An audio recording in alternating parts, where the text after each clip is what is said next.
Good morning, students. I hope you all are doing well. My name is Kanika. In today's computer application class, we are going to continue with Chapter 1 of Unit 1 Internet of your computer application book. In previous videos, we have learned about what is Internet, its components, and some protocols. Today, I will be discussing with you some of the terminologies which are important from Chapter 1 and you must know. So let's begin. Unit 1 Networking, Chapter 1 Internet, Part 4. So, in this video, we will be discussing some terminologies which are important from chapter number 1. First is network. A network consists of two or more computers that are linked in order to share resources such as printers and CD, exchange file or allow electronic communication. So what is a network? Network is basically consisting of two or more computers which are connected to each other and they share certain things such as files, printers, CDs, etc. The computer on a network may be linked through cables, telephone lines, radio waves, satellite or infrared light beams. So there are different ways in which these computers can be connected to each other. Then comes the type of networks. First is LAN, local area network. Computers network that are spread in an area limited to a few buildings. It is called as LAN. So some examples of LAN are network in home and offices. This is basically used in offices like there is a whole building of say 10 floors or 8 floors and it is the same company, say for Google. So Google company is there, so how their computers will be connected to each other, right? Because they have to share certain resources or information. So a company like Google will use LAN, or any other company, you can say any other ABC company will be using LAN as a type of network. So network, some other examples are networking in school, laboratories, university campuses, network between two computers, and Wi-Fi can also be can also use LAN. For example, if we are living in a local locality and our internet service provider, the one which provides us internet services or which provides us internet connection, is limited to certain area, say Buradi, okay, so that is can also come under LAN, okay, when it is connected to only 5 to 10 buildings, okay, in a very limited area a Wi-Fi is being provided, then it is a LAN. Next we have MAN, that is Metropolitan Area Network. Now computer network that spreads in a town or a city is called as MAN. Some examples of MAN are Wi-Fi. For example, you have a large or a reputed internet service provider which provides you internet, say Airtel or BSNL or MTNL, okay, so they are an example of MAN because they provide internet connection to your whole town or a city. And some other examples will be high speed DSL line to the customer or the cable TV network. In earlier days we have cable TV networks, nowadays we have dish TVs, but in cable TV network there was a cable which comes to everyone's house and through which you can watch TV. So that was also an example of metropolitan area network. Next is WAN, that is world area network, computer network that spread across many towns or cities globally when you are connected to one another in a network, and the best example for that is internet is an example of WAN network. So these are certain types of network which can be established. Next comes ISP, that is internet service provider.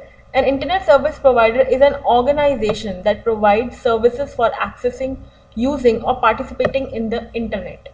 So any local vendor or any reputed, maybe Airtel, MTNL, BSNL, so they are authorized to provide you internet connection. So they are called as internet service provider. They provide you they provide the access, how you can use the internet, or you can use the internet or participate in the internet, means how you can do certain tasks using the internet. Obviously you need a provider for that. For example, if I want to order some clothes, so I will order it online and then it will be received at my home. So I need a provider for that, a service provider. Amazon has many service providers, so one of their provider will come to my house and they will deliver me my clothes. Similarly, an internet service provider is one which provides you with the internet. Next is proxy. Now proxy, it is a software which allows client to make indirect network connection to other network services. There are certain times when we don't require a direct connection. So proxy servers are there, proxy machines are there, which provide you with internet indirect network connection. Next is firewall. It is a software component which protects a server or a network from unauthorized attempts. Unauthorized attempts mainly from any hacking or protecting or encrypting your data from external threats. So firewall does that task. Next is gateway. It is a networking device that connects two dissimilar network. Obviously, we are all using dissimilar networks. I am maybe using Vodafone, other one is using Airtel, some other one is using MTNL. So they are different networks are there. So a gateway is a device. It's a hardware which connects two dissimilar networks together. Then next comes the advantages and disadvantages of blog news group. I know I have discussed the topic of blogs and news group. Now let us discuss what are some advantages and disadvantages which will help you in exams. So blog advantages are, it is a free medium of expression. That means blogging gives good opportunity to those who wish to communicate. For example, if I have some views, I visited, for example, Manali, and I wanted to share my experience at how it was in Manali, where I stayed, what I ate, and etc. So it provides me free medium. I can just open my blog and express my views about Manali. It acts as a feedback. For example, if you want to visit Manali, so you can just click on my blog and read my blog, what I have done there and what facilities I have availed there. So you can also act as a feedback for the other person who want to do that task. Or maybe if I have tried some product, for example, I want to review my laptop, that I have using this laptop, it has this processor, this hardware and this software, etc. So other people can take information from my blog that yes, this is the various features, and it can help the audience. Next is excellent way of sharing knowledge. You can obviously share knowledge. There are different types of blog, educational blogs are there, technical blogs are there, and many more. Effective platform for showcasing one's talent like writing, artwork, poems. So there are various blogs which are maintained by poets or writers, etc.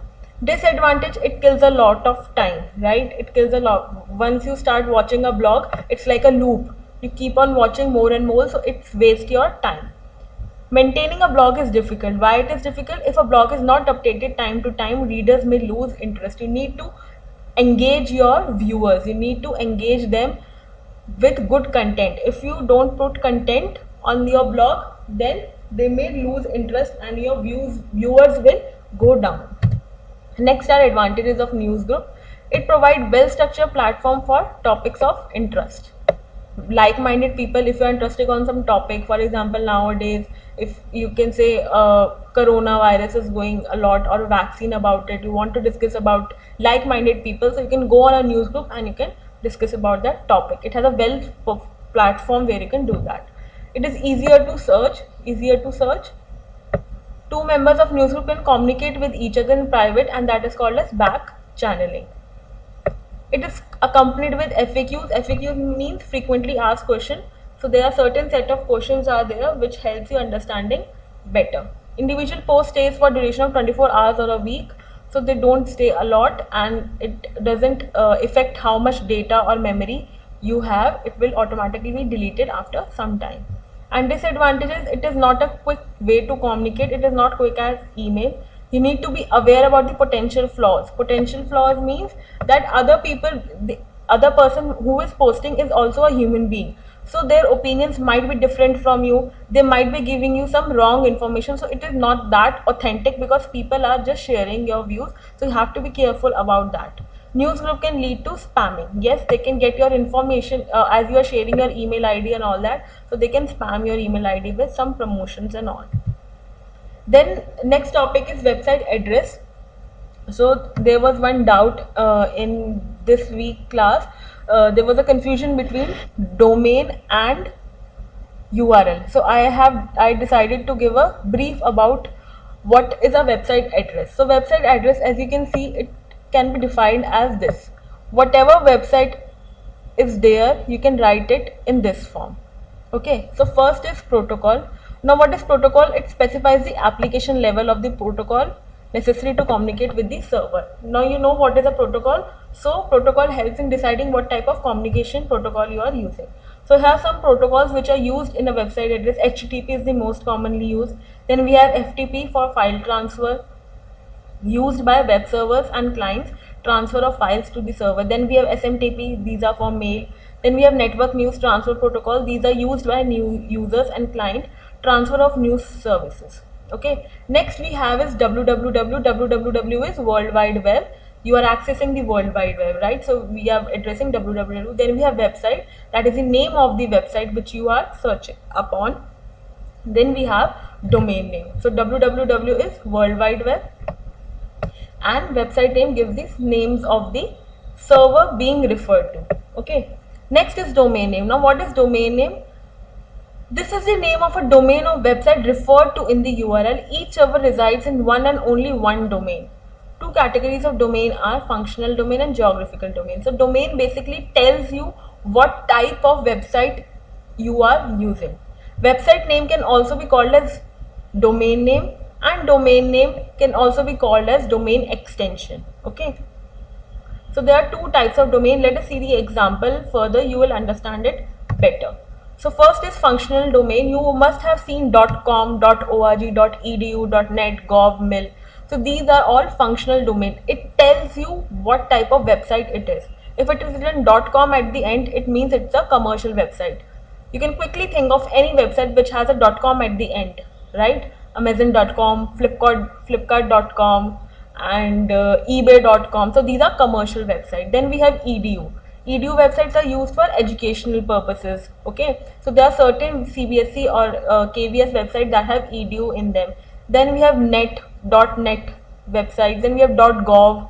Gov stands for government websites. So these are various domain names, functional domain name, which provides you what type of function that website is going to perform.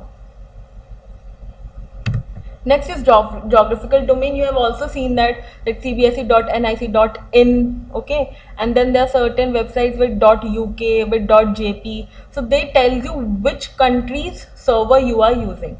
It mentions the name of the country to which web servers belong. So these are some examples of geographical domain.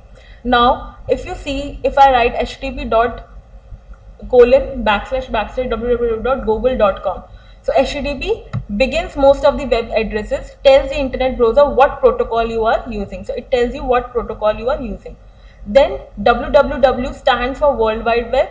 Most web addresses have it, although it is not necessary. It indicates a web page. It indicates that you are addressing to a web page. Then comes a dot. Every time after www you have a dot. What does dot do? It separates the part of the address, so it does not all run together and the computer can distinguish the different part of the address. So it basically distinguish between www and the website name. Next comes the domain name. You can also call it as a website name or domain name, both are correct. Now domain name, here example is Google, a series of number or letters or hyphens that indicates the owner of the address. So this is the owner of the address. Okay, so this is what domain name or website name stands for. Then again we have a dot to differentiate between domain, and this is the domain extension. This is the domain extension, also called as domain.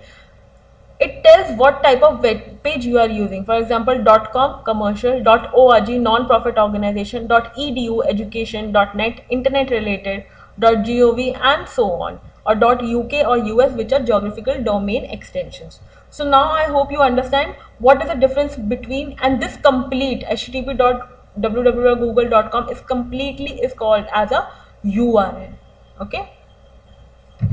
Next we have IP address. Now every machine on the internet has a unique identification number that is called an IP address. It is a number which is provided to each and every computer which exists in the world, And what is the task of IP address? IP address helps you to connect to the internet. It helps you to connect to an internet through an ISP.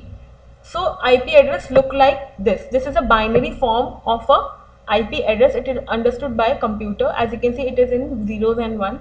For human understandable language, you must have seen it somewhere or the other that this is what IP address look like. So IP address has a range. So the lowest IP address is 0.0.0.0 and the highest IP address is 255.255.255.255. So this is the range in between which your IP address exists. If you write any number which is less than 0 or greater than 255 in your IP address, any of the 4 divisions, then it will be a wrong IP address. So this is what an IP address. It helps you to connect to the internet. So with this, our chapter 1 internet is completed. So thoroughly read the chapter, and there will be certain things which you might feel that I have not covered. Maybe 1 or 2 things, that's it. Else everything I have covered in the chapter, and the thing which I have not covered, if you feel like I have not covered, that is because they are not mentioned in your syllabus. And when time permits, at the end when we are up with our syllabus, we can definitely go through them. Okay, and but you still have any doubt in them, you are free to ask me. Next is do the back exercise from your book ABC of Computer Application from page 38 to 45. So there is an exercise which includes fill in the blanks and MCQs and theory questions. So go through them, do them, learn them, and if you have any doubt, we will discuss in the doubt session. All these things will be discussed in the next doubt session. Otherwise also, if you have any problem in the videos, you can comment down in the comment box, and that also will be discussed in the doubt session. So do these questions, and this chapter will be there in your half yearly exam. Sincerely do these questions and ask me in the doubt session. That was all about it. Thank you.